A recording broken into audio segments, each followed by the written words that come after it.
Kevin Agorastos says, how do you respond to you're a neocon warmonger? Thank you very much. Anything else you want to add? This neocon word is something I've never understood. I mean, it's neocon. I understand the case for isolationism. I do. And I certainly understand the idea that it's not our obligation to go into the world and try to make it into America. I get that too. I think I got this as right as I'm ever going to get it on the virtual presidency thing on foreign policy, and it's basically the way I feel about warmongering is this. The United States has vital national interests in the world. And what are those vital national interests? Well, they're to protect the national interests of the United States. What's the national interest of the United States? Freedom. Period. Full stop. That's it. Freedom. That's what we're about. That's what we want, to be left alone to choose our own lives for ourselves. We want to be individual people. It's never been done before. It's been a big success. So what does that mean in terms of foreign policy and warmongering and neocon and, all this other stuff? It means pretty simply this. What do we have to do to protect our freedom? Not other people's freedoms, our freedom. Now, sometimes it turns out that by helping other people with their freedom is the best way to maintain our own freedom. I believe this conclusively from history. Sometimes the best thing to do is just to walk away. But the days of foreign powers threatening us with fleets of battleships and giant air armadas are over. Those days are over. We don't have that kind of warning anymore. We're well prepared for that kind of threat. The kind of threats we're facing now with nuclear terrorism, bioterrorism, and so on requires different sets of protocols to defend our freedom. Now, what that means to me is, first of all, an understanding that people in the world are different. It's not that the people in ISIS or Al-Qaeda are California liberals who we just have a misunderstanding with because we went in there and knocked their territory around. What we have to understand is they have an agenda, and their agenda is opposed to ours. I don't care what they do over there, frankly. They can live amongst themselves and kill each other. It's revolting and repulsive. That's their choice. I don't care. But comes a point where what they start doing starts to mess around with my Saturday afternoons, and at that point I have an interest in the outcome of this game.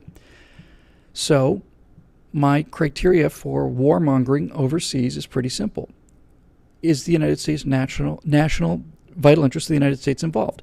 If the answer is yes, then we need to be over there, because I'd rather fight them over there than over here. If the answer is no, then we don't need to be there. And so the question then becomes, is this conflict going to impinge upon our ability to watch the Gators on Saturday back home? If the answer is no, then it's not our problem. If the answer is yes, then it is our problem. And if the answer is yes, then the problem becomes, okay, what do we do about it? And the answer to what we do about it is we have to find, is there somebody in this fight who's fighting for freedom? If the answer is yes, we should support them. If the answer is no, then we should just hurt them. And I have no problem with hurting them. We have lost the ability to philosophically defend this civilization. We no longer believe in our own civilization. Well, the progressives don't anyway. I'm perfectly happy to leave people alone. But when they want to start doing things that are going to mess around with this freedom thing, then we need to go out there and mercilessly kill those people. If their goal is to destroy what we have here and to destroy this precious idea of individuality and the ability to do what you want and say what you want, those people can do whatever they want to out there. But they're coming after us. If they're starting to make plans to mess up our freedom, then we have to be prepared to go over there and kick their asses. So that makes me a neocon warmongerer. The question then is, in a flexible, fluid world where everything's changing, where do we engage and where do we not, and how? And these are intelligent questions, and there's a great deal of disagreement about this, and this is where wisdom is derived. It's a great discussion to have about things like that. Where do we go? Why do we go? How do we go? If we go. But I'm not afraid to fight for what we believe in here. And when I say me, just so we're crystal clear about this, keyboard warrior chicken hawk thing.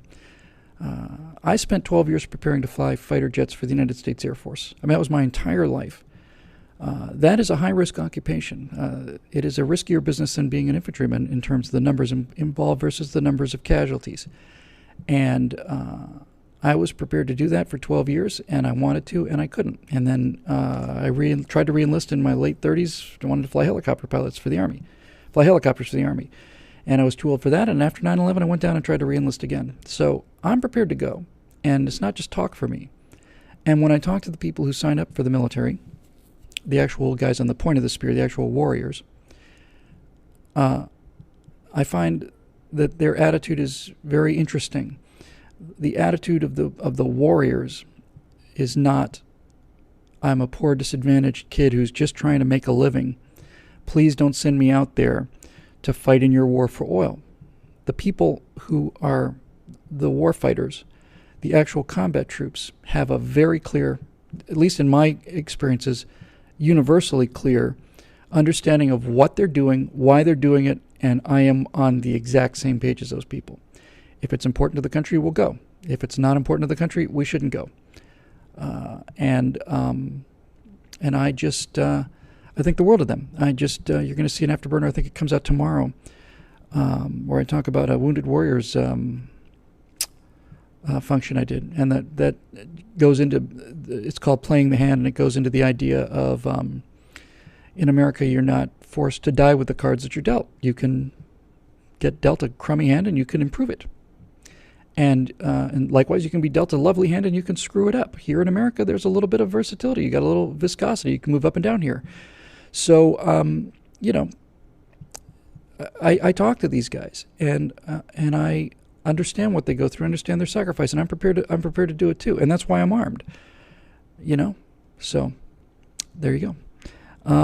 I'm a warmonger because I find that preparation for war is the best defense to keep the peace. And this, I guess I probably should have just started with this and leave it there.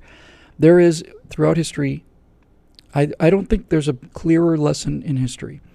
Those societies that are prepared to fight are the ones that maintain their status, and those that are not prepared to fight are the ones that lose their status.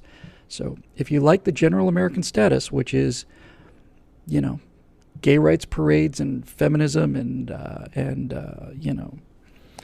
all this stuff, if you're in favor of all that stuff, you better be prepared to fight for it. And you can have your gay rights parade and you can have your feminist studies, but leave the people who are prepared to fight for you alone. And don't try to defang them to make your cocktail party morality fit the brutality of the world that exists out there, because believe it or not, there are hardened people out there, hardened American-loving people who will in fact go out there and risk their lives, not only for their own families, but for people who despise them. And I would leave those people alone if I were you, if I was one of those big old progressives. I would just leave them alone. I'd be grateful that I lived in a country that allowed me to do all these things, because you don't get to have gay rights parades in Singapore or in Iran or in any of these other places. If you like what you got here, then leave the war fighters alone. They know what they're doing. They're volunteers. They're prepared to defend their freedom, and yours comes along with them. Leave them alone. Support them. You don't have to like what they're doing, but they like what they're doing. So there you go. Let them go.